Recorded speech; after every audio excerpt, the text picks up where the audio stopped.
नमस्कार। युद्धोत्तर महाभारत में आप सभी दर्शकों का स्वागत है। मैं जो महाभारत की कथा सुना रहा हूं, यह युद्ध के पश्चात वाला महाभारत है। महाभारत में वेदव्यास के द्वारा जो पुस्तक लिखी गई है, उसमें टोटल 1,00,000 श्लोक हैं।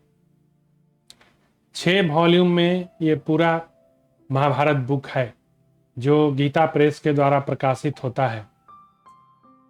4 वॉल्यूम जो महाभारत है, वह युद्ध के पहले वाला महाभारत है, और उसके बाद 2 वॉल्यूम में महाभारत को और लिखा गया है, जो युद्ध के पश्चात वाला महाभारत है। युद्ध के पहले वाले महाभारत और युद्ध के समय वाले महाभारत को अमूमन सब लोग जानते हैं, उसकी बहुत सारी कथाओं को लोग जानते हैं। लेकिन युद्ध के पश्चात, इसीलिए मैं इसका नाम रखा युद्धोत्तर महाभारत। युद्ध के पश्चात महाभारत में क्या क्या मुख्य घटनाएं हुई, उनके बारे में कुछ विरले ही जानते हैं। तो मैं उसी कथा को सुना रहा हूं।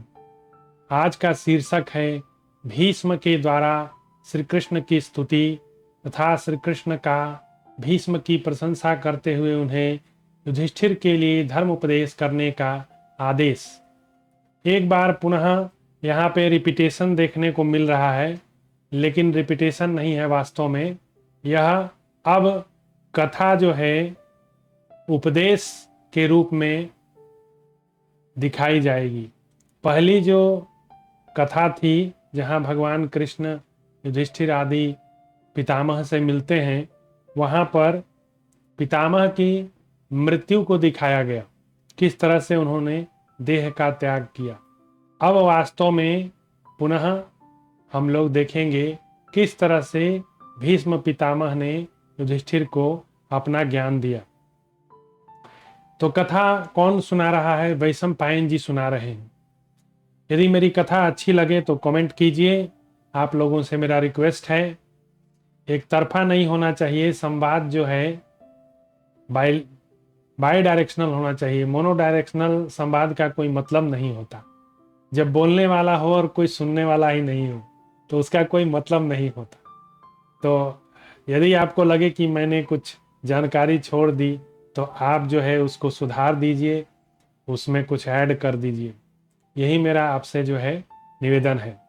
तो वैशंपायन जी कथा सुना रहे हैं जन्मेजय को, और जन्मेजय से कहते हैं, परम बुद्धिमान वसुदेव नंदन भगवान श्री कृष्ण का वचन सुनकर भीष्म जी ने अपना मुंह ऊपर उठाया और हाथ जोड़कर कहा। क्या कहा? भीष्म जी बोले, संपूर्ण लोकों की उत्पत्ति प्रलय के अधिष्ठान भगवान कृष्ण, आपको नमस्कार है। ऋषिकेश, आप ही जगत की सृष्टि संहार करने वाले हैं, आपकी कभी पराजय नहीं होती। भगवान जो है कभी पराजित नहीं होते। जो कभी पराजित होते हैं तो वे भी प्रेम बस है, प्रेम बस होते हैं, प्रेम के अधीन होकर। जैसे जामवंत और श्री कृष्ण में जो है बहुत भयंकर युद्ध हुआ है, तो वहां पर जामवंत से भगवान 17 दिन तक लड़ाई लड़े हैं। तो क्या भगवान को वास्तव में 17 दिन तक लड़ाई लड़ने की आवश्यकता है? इसका मैं निराकरण करता हूं कि जैसे कभी कभी एक बाप होता है, वो अपने बच्चे से बोलता है तू मुझे मार, तो बच्चा मारता है तो बाप दिखाता है कि मैं मर गया, मुझे वास्तव में चोट लगी। तो क्या वास्तव में चोट लगी? नहीं, वह पिता का प्रेम है पुत्र पर। तो उसी तरह से भगवान के परम भक्त हैं जो जामवंत जी हैं। तो जामवंत जी से 17 दिन तक भगवान युद्ध की, और 17वां दिन जब जामवंत जी का बल थकने लगा, तो उनको ज्ञान हो गया कि मैं जिससे लड़ रहा हूं, कहीं मेरे स्वामी तो नहीं है। तो वास्तव में ऐसी ही बात थी। तो भगवान कभी कभी हारते हुए दिखते हैं, पर वास्तव में वो उनका हारना नहीं है, वह उनका प्रेम है भक्ति के प्रति। तो इस विश्व की रचना करने वाले परमेश्वर आपको नमस्कार है। विश्व के आत्मा, विश्व की उत्पत्ति के उत्थान भूत जगदीश्वर आपको नमस्कार है। आप पूछो पांचों भूतों से परे हैं और संपूर्ण प्राणियों के लिए मोक्ष हैं। तीनों लोकों में व्याप्त आपको नमस्कार है। तीनों गुणों से अतीत आपको प्रणाम है। योगेश्वर नमस्कार है। गोविंद, आप जो सनातन रूप है उसे मैं देख रहा हूँ। आपने ही अत्यंत तेजस्वी वायु का रूप धारण करके अपने करके ऊपर के सातों लोकों को व्याप्त कर रखा है। मतलब भीष्म कह रहे हैं कि आप जो है सर्वव्यापी हैं, आप कण कण में जो है बसते हैं। तो इसलिए भगवान मैं आपको उस रूप में देख रहा हूँ। स्वर्ग लोक आपके मस्तक से, वसुंधरा देवी आपके पैरों में व्याप्त है, दिशाएं आपकी भुजाएं हैं। इस तरह से विश्व रूप की कल्पना की गई है भगवान की। सूर्य नेत्र हैं, शुक्राचार्य आपके वीर में प्रतिष्ठित हैं। आपका श्री विग्रह तीसी के फूल की भांति श्याम है, उस पर पीतांबर शोभा दे रहा है। वह कभी कभी अपनी महिमा से च्युत नहीं होता। उसे देखकर हम अनुमान करते हैं कि बिजली सहित मेघ शोभा पा रहा है। आप जो वस्त्र धारण करते हैं वह ऐसा लगता है जैसे मानो बिजली से बनाया गया हो। हैं? मैं आपकी शरण में आया हूँ, आपका भक्त हूँ, अभिष्ट गति को प्राप्त करना चाहता हूँ। कमल नयन सुरेश श्रेष्ठ, मेरे लिए जो कल्याणकारी उपाय हो उसी का संकल्प कीजिए।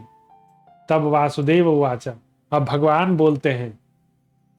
कमेंट करते रहिए, लिखते रहिए यदि कुछ अच्छा लगे तो। ये युद्धोत्तर महाभारत है, युद्धोत्तर महाभारत है, युद्ध के पश्चात वाला महाभारत है, कंस्ट्रक्टिव महाभारत है जिसको मैं आपको सुना रहा हूं। अब भगवान बोले, पुरुष प्रवर मुझ में आपकी पराभक्ति है, इसलिए मैंने आपको अपने दिव्य स्वरूप का दर्शन कराया। तो परा और अपरा दो तरह की भक्ति है। अपरा मतलब नष्ट होने वाली, और परा भक्ति जो है वह स्पिरिचुअल है, वो कभी नष्ट नहीं होता। भगवान को किया हुआ जो भगवान तभी तो कहे हैं न में भक्त्या प्रणश्यति, मेरे भक्त का कभी नाश नहीं होता अर्जुन। तो इसका मतलब यही है कि हम लोग जब भी भगवान की भक्ति करते हैं तो वह भक्ति जो है वह शाश्वत है, वह सनातन है, वो कभी नष्ट नहीं होता, वो सदैव रहता है। तो यही चीज यहाँ पे भगवान बोल रहे हैं कि सब लोग तो मेरी भक्ति करते हैं, लेकिन पितामह मैं आपका भक्ति करता हूँ, इसलिए मैंने आपको अपने दिव्य स्वरूप का दर्शन कराया। मैं बहुत प्रसन्न हूँ। राजेंद्र, जो मेरा भक्त नहीं है अथवा भक्त होने पर सरल स्वभाव का नहीं है, जिसके मन में शांति नहीं, उसे मैं अपने स्वरूप का दर्शन नहीं कराता। तो भगवान श्री राम भी बोले हैं, निर्मल मन जन सो मोहि पावा, मोहि कपट छल छिद्र न भावा। तो भगवान श्री राम भी जो है इस चीज को थोड़े में बता दिए हैं कि भक्ति होना इसेंशियल है, लेकिन भक्ति करने के साथ अपने मन को सरल रखना, छल प्रपंच से दूर रखना, ये भक्ति का सबसे इम्पोर्टेंट फैक्टर है। वही भगवान बता रहे हैं। आप मेरे भक्त तो हैं ही, आपका स्वभाव ही सरल है। आप इंद्रिय संयम, तपस्या, सत्य, दान में तत्पर रहने वाले तथा परम पवित्र हैं। भोपाल, आप अपने तपोबल से मेरा दर्शन करने के योग्य हैं। आपके लिए वे दिव्य लोक प्रस्तुत हैं जहां से फिर लौटना नहीं पड़ता। भगवान बोल ही रहे हैं कि, और भगवान कृष्ण जो है गीता में बोले भी हैं, लभन्ते ब्रह्म निर्वाणम ऋषिः छिन्न कल्मषः छिने द्वैधायतात्मानः सर्वभूता हिते रता। भगवान कहते हैं कि जो लोग मेरे भक्ति में तत्पर रहते हैं और जो सभी प्राणियों के हित में लगे हुए हैं, वे लोग ब्रह्म को प्राप्त हो जाते हैं। तो यही चीज यहां भगवान बता रहे हैं। देखिए, ये प्रज्वलित अग्नि के समान तेजस्वी देवता वसु विमानों में बैठकर आकाश में अदृश्य रूप से रहते हुए सूर्य उत्तरायण होने और आपके आने की बाट जो होते हैं। पुरुषों में प्रमुख वीर जब भगवान सूर्य कालवश दक्षिणायन से लौटते हुए उत्तर दिशा के मार्ग पर लौटेंगे, उस समय आप उन्हीं लोकों में जाइएगा जहां जाकर ज्ञानी पुरुष फिर इस संसार में नहीं लौटता। वीर भीष्म, जब आप परलोक चले जाइएगा उस समय सारे ज्ञान लुप्त हो जाएंगे। अतः ये सब लोग आपके पास धर्म का विवेचन कराने के लिए आए हैं। तो भगवान कह रहे हैं कि आप चले जाइए, आपका समय आ गया है, लेकिन जाने से पहले जो बहुमूल्य ज्ञान आपके पास है उसको जो है संसार में छोड़ दीजिए, ताकि उससे सभी लोगों का कल्याण हो। यही चीज भगवान बता रहे हैं। ये सत्यपरायण युधिष्ठिर बंधुजनों के शोक से अपना सारा शास्त्र ज्ञान खो बैठे हैं। अतः आप इन्हें धर्म अर्थ योग से युक्त यथार्थ बातें सुनाकर शीघ्र इनका शोक दूर कर दीजिए। तो इस प्रकार श्री महाभारत शांति पर्व के अंतर्गत राजधर्मानुशासन पर्व में श्री कृष्ण वाक विषयक 91वां अध्याय पूरा हुआ। तो अभी हम कथा को यहाँ विराम देते हैं। पुनः अगले एपिसोड में आपसे मिलते हैं। जय श्री राम।